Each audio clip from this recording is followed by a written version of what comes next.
Balwant खसिया inspirational YouTube channel में आप सभी का स्वागत है।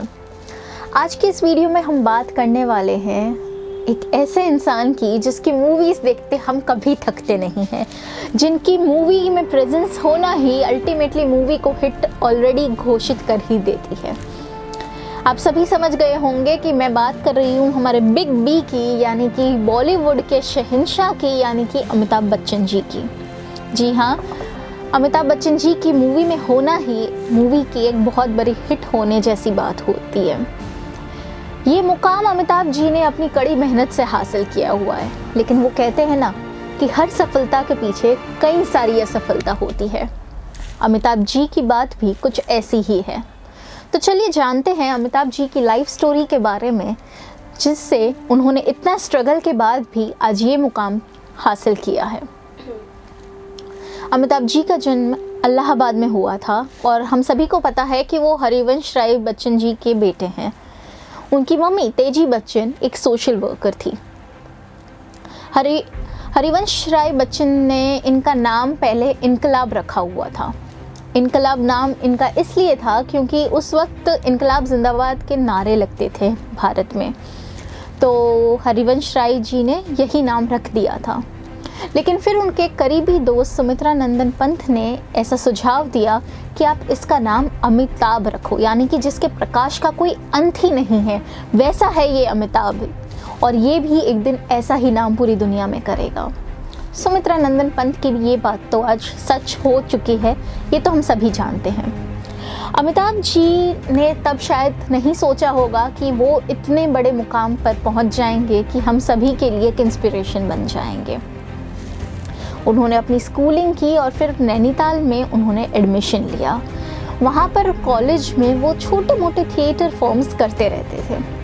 फिर वहाँ से वो दिल्ली गए ग्रेजुएशन के लिए, और दिल्ली में पढ़ाई पूरी करने के बाद यहाँ वहाँ जॉब के लिए भटक रहे थे।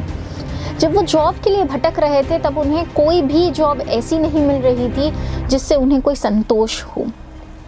तभी दिल्ली में एक फ्रेंड ने उन्हें सजेस्ट किया कि तुम रेडियो में क्यों नहीं ट्राई करते, रेडियो में वॉइस ओवर का काम तुम कर सकते हो, वॉइस नरेशन का काम तुम कर सकते हो। अमिताभ जी को लगा ठीक है, चलो ये भी ट्राई करके देखते हैं, क्या बुराई है।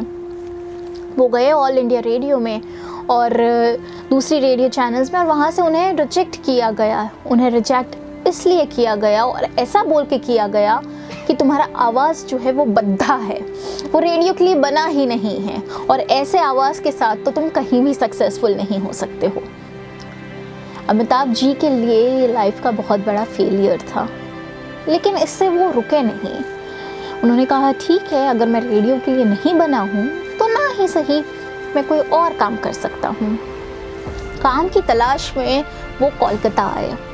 कोलकाता में पूरे 5 साल वो रहे, और यहाँ 5 साल की उनकी लाइफ में उन्होंने छोटी मोटी कंपनीज़ में काफ़ी सारे प्राइवेट जॉब किए, जिनमें उनका पे भी बहुत कम रहता था। अब ये जॉब करते वक्त उनके मन में उन्हें पता था कहीं ना कहीं कि वो बॉलीवुड के लिए बने हुए हैं। उन्हें पता था कि अगर वो वहाँ जाएंगे तो शायद उनका सितारा चमक उठेगा। बस तो वही धुन की लेके वही सितारे को चमकाने वो चले गए मुंबई, बॉलीवुड में खुद को ट्राई करने के लिए। अब दोस्तों, समय का पहिया हर वक्त बदलता रहता है। आपको मैं याद दिला दूं कि रेडियो में उन्हें इसलिए रिजेक्ट किया गया था क्योंकि उनका जो वॉइस था वो उन्हें भद्दा लग रहा था।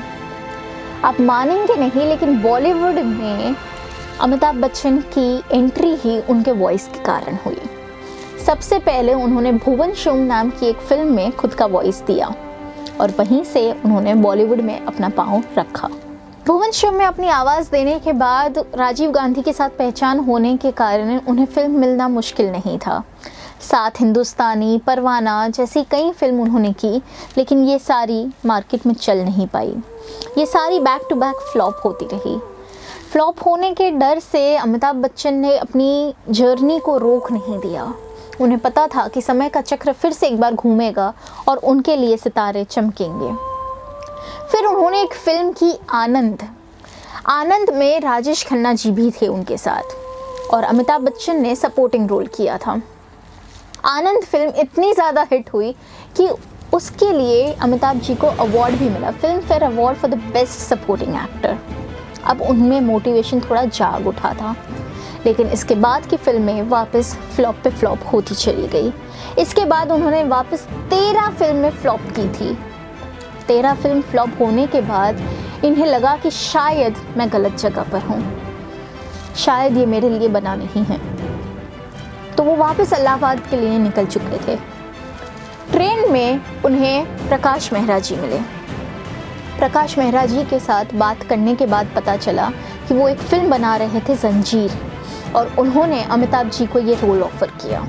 उन्होंने अमिताभ जी को बोला कि तुम ये एक फिल्म कर लो, ये एक फिल्म करके अगर तुम्हें लगे कि जाना है वापस तो चले जाना, लेकिन ये एक फिल्म तुम्हारी ज़िंदगी का रुख बदल देगी। अमिताभ जी मान गए और फिर चालू हुई जंजीर। जंजीर फिल्म में अमिताभ जी ने सबसे पहला, अपनी लाइफ का सबसे पहला नेगेटिव रोल किया था, और ये फिल्म सच में सुपर हिट हो गई। बॉक्स ऑफिस में इसके कलेक्शन कुछ ज़्यादा हुआ और अमिताभ जी को फिर से थोड़ा मोटिवेशन आ गया कि अब वो फिल्म्स कर सकते हैं। फिर उन्होंने पॉलिटिक्स ज्वाइन की, लेकिन पॉलिटिक्स में भी उन्हें कुछ ज़्यादा सफलता नहीं मिली। कुछ फिल्म करने के बाद जब प्रॉफिट होने लगा, तब अमिताभ जी को लगा कि अब मैं उतना सक्षम तो हूँ कि मैं अपनी खुद की कंपनी खोल सकता हूँ। इसलिए उन्होंने स्टार्ट किया ABCL, यानी कि अमिताभ बच्चन कॉरपोरेशन लिमिटेड। अमिताभ जी एक एक्टर थे, उन्हें बिज़नेस के बारे में ज़्यादा पता नहीं था, लेकिन फिर भी उनमें बिज़नेस करने की एक चाह ज़रूर थी। अब ये जो उनकी कंपनी थी ABCL, वो film production, distribution rights, buying rights और इवेंट मैनेजमेंट, ये सभी काम करती थी।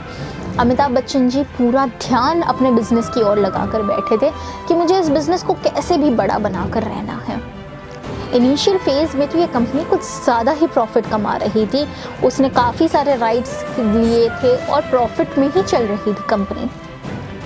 फिर ब्रिटिश की एक कंपनी को मिस यूनिवर्स का पेजेंट चलाना था, तो उन्हें नॉर्वे या इंडिया में इस बार ये कंपटीशन रखना था।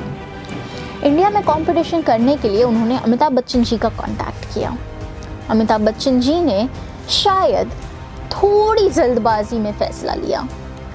ये कंपटीशन को होने में बस 4 महीने बाकी थे, और अमिताभ बच्चन जी ने कुछ भी सोचे समझे बिना, एक अच्छी डील आ रही थी इसलिए उन्होंने हाँ कर दी।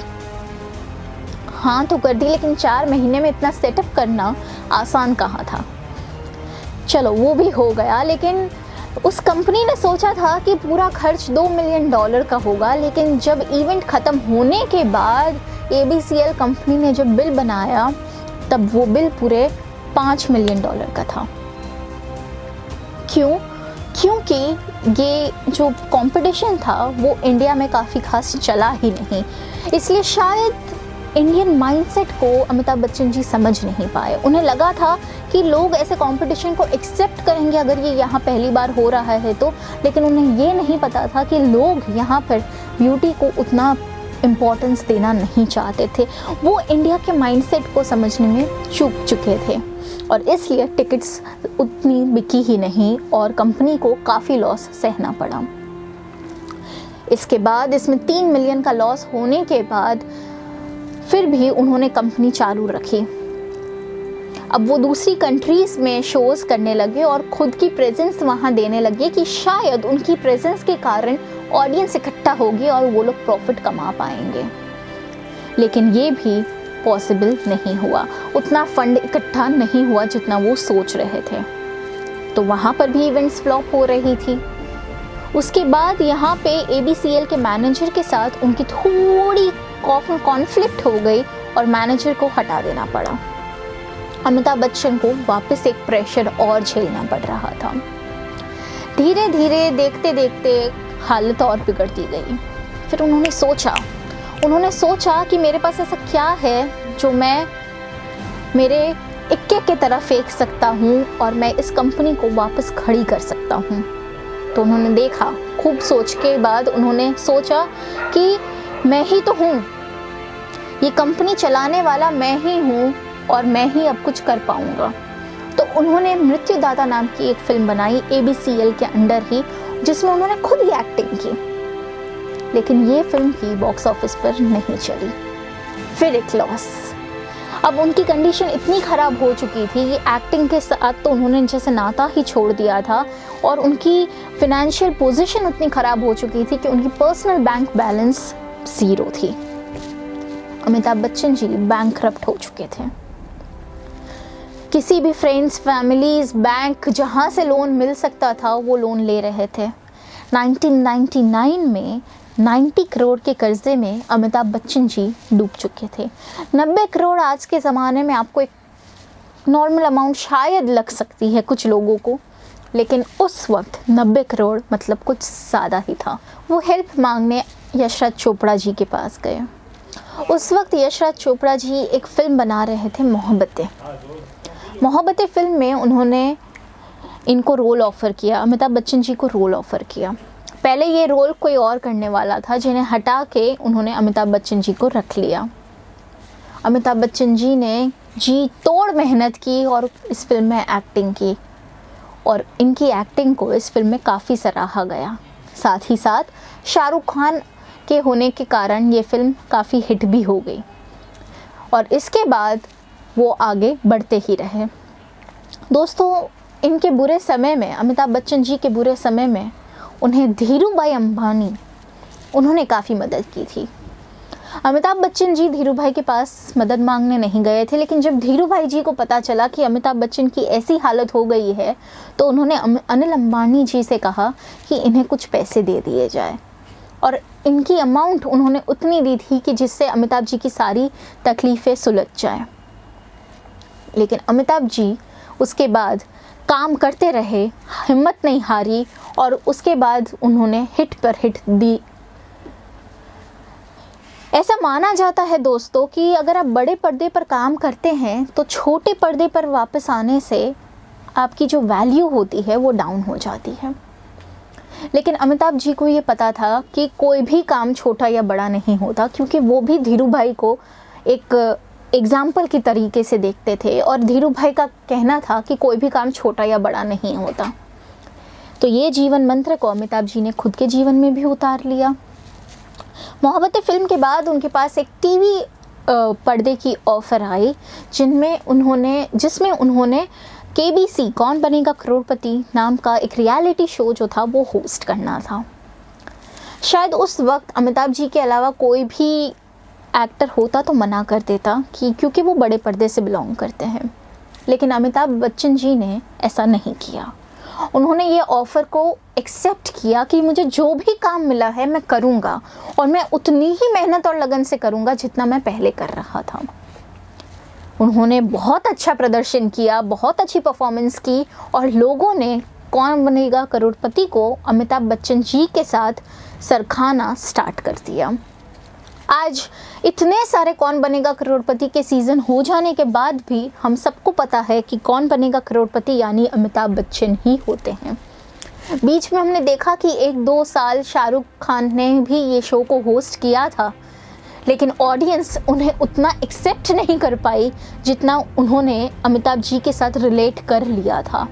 इसलिए शाहरुख खान जी को हटा के वापस अमिताभ जी को कौन बनेगा करोड़पति में लाया गया था, और उसके बाद उसकी TRP बढ़ती ही रही। आज भी हमें पता है कि 13-14 सीज़न हो जाने के बाद भी ये शो आज भी चल रहा है। तो ऐसी कौन बनेगा करोड़पति की शुरुआत उन्होंने की थी, और आज वो करीबन एक एपिसोड के लिए भी काफ़ी लाखों में चार्ज करते हैं। उन्होंने अपनी मेहनत से वापस खुद का पूरा एम्पायर खड़ा किया। इसके बाद दोस्तों एक काफ़ी अच्छा प्रसंग हुआ। धीरूभाई जी के साथ वो एक पार्टी में थे। धीरूभाई जी अपने बिजनेस के लोगों के साथ बैठे थे, और अमिताभ जी अपने मित्रों के साथ थे। धीरूभाई जी ने अमिताभ जी को बुलाया कि चलो मेरे पास बैठो।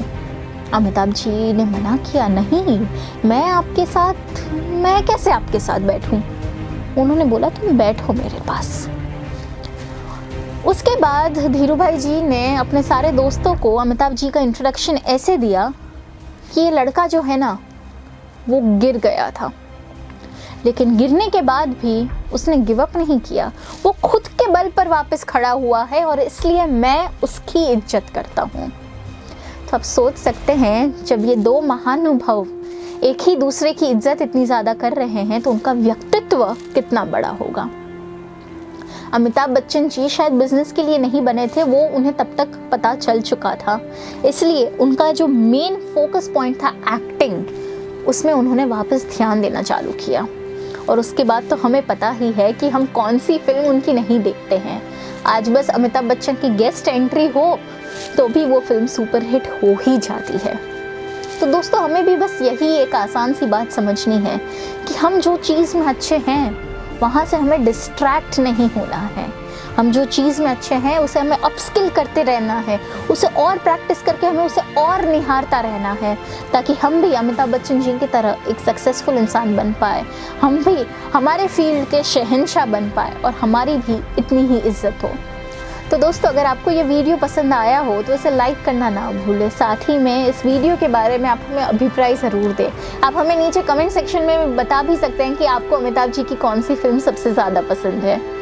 इस वीडियो को ज़्यादा से ज़्यादा शेयर करें और अगर आपको ऐसे ही वीडियोस और भी देखने हैं तो हमारी चैनल को सब्सक्राइब करना ना भूलें।